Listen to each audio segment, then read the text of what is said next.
Dan Ananda mencoba berkomunikasi dengan sosok penunggu mata air yang mulai dirasakan hawa keberadaannya. Salam, salam, salam, salam, salam. Di depan kita, Tasya, ada sosok wanita. Wanita sangat-sangat cantik sekali dengan menggunakan kebaya. Tapi kebayanya itu, selendangnya itu sangat-sangat panjang, menguntai ke tanah. Dia menggunakan kemben, kebayanya kemben, tapi rambutnya itu tidak, mahkotanya hanya kecil banget.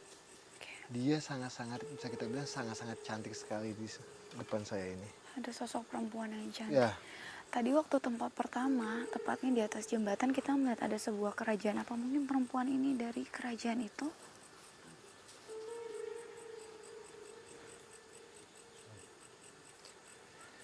bukan Tasya. Jadi ini makhluk yang dulunya adalah manusia di zaman dulu. Jadi dia suka mandi di sendang. Sendang yang dulunya ini ada suatu sendang.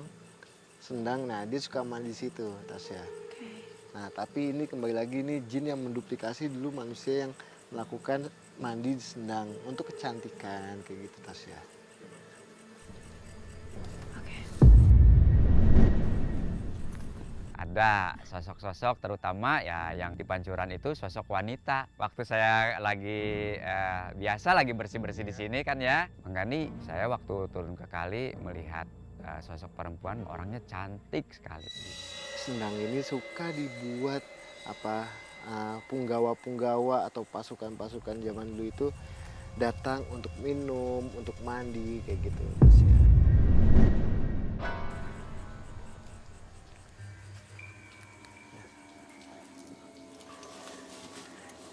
Dia bilang juga, kenalkan, nama saya Nyimas Kasih. Nimas Kasih. Ya, Nyimas Kasih. Nah, dia bilang juga ini bisa dimanfaatkan untuk hal-hal yang positif. Untuk hal-hal yang positif, untuk awet muda ataupun buat ke pengasihan kayak gitu, Tasya. Oke, aku masih penasaran nih Kak, karena memang kadang-kadang orang itu mengunjungi suatu tempat Ya. untuk mencari atau meminta sesuatu. Ya. Mungkin salah satunya adalah seperti ini, minta kecantikan. Ya, bisa digunakan. Bisa digunakan untuk kecantikan, daya pikat ataupun pengasihan kayak gitu. Tapi itu berarti memang bisa ya kalau kayak gitu-gitu. Bisa bagi yang mempercayai hal kayak gitu. Kalau dia meyakini bahwa ini bisa, sendang ini bisa untuk awet muda ataupun pengasihan, itu bisa. Tapi dia bilang ada sosok satu lagi. Nyatanya tak hanya sosok Nyimas Kasih sebagai penunggu mata air yang tak jarang dimanfaatkan bagi siapapun yang percaya akan khasiat dari mata air ini. Lantas apakah sosok astral lain yang berada di tempat ini berkaitan dengan jejak spiritual kerajaan Tarumanegara di masa lalu?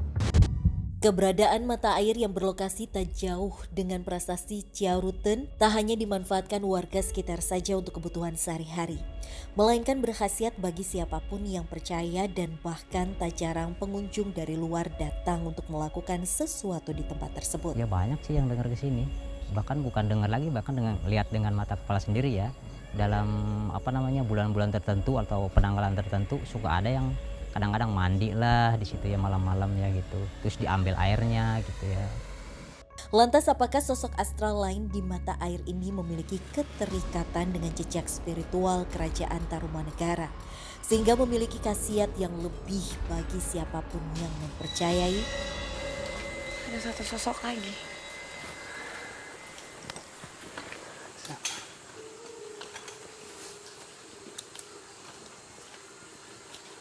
Dia bilang ada sosok laki-laki tua. Tapi saya coba untuk panggil dia, sosok yang dia maksud ini. Dan Ananda kembali berkomunikasi dengan sosok astral lain yang coba hadir di area ini. Dan tadi Kak Den sempat melakukan sesuatu cara untuk berkomunikasi dengan makhluk yang ada di sana. Tapi nggak lama Kak Den pas mau manggil sosok yang lainnya, dia minta kopi. Ternyata kopi itu disinyalir dengan tanda laki-laki. Sosok berikutnya yang kita temui adalah sosok laki-laki atau kiai dan penasehat itu. Dan lagi-lagi sosok ini auranya adalah positif alias tidak mengganggu.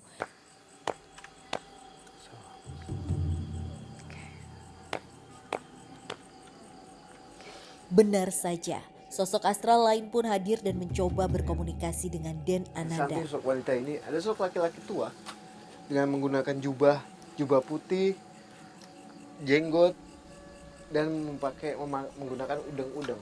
Udeng-udeng itu kayak apa ya? Kayak belangkon cuma Penutup kayak kepala ya. penutup kepala. Sosok ini dia tidak mau ngasih tahu namanya ke saya. Dia bilang saya penjaga paling lama yang ada di sini.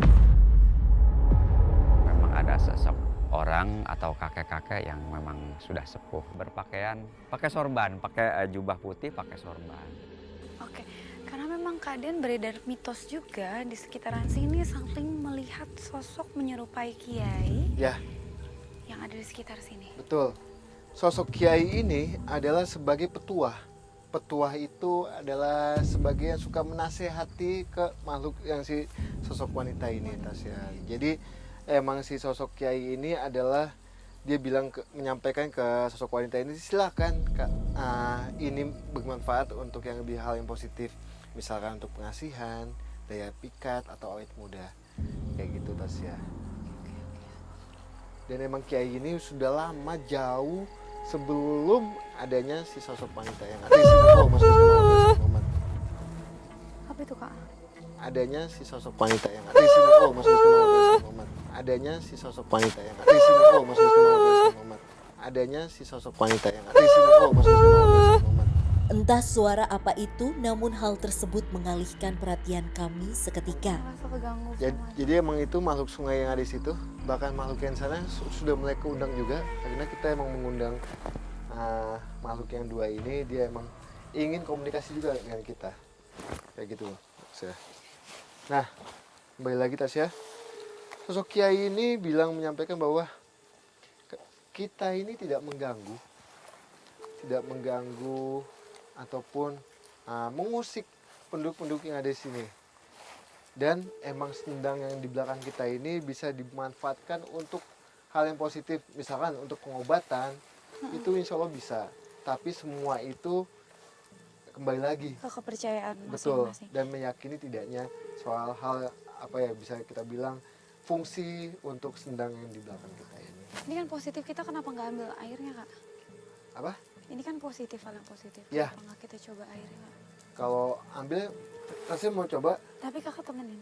Ya silakan. Yuk kita cuci tangan aja ya. Menuntaskan rasa penasaran yang ada, kami pun mencoba merasakan mata air Jadi ini tersebut. ada sebuah aliran air. Ya.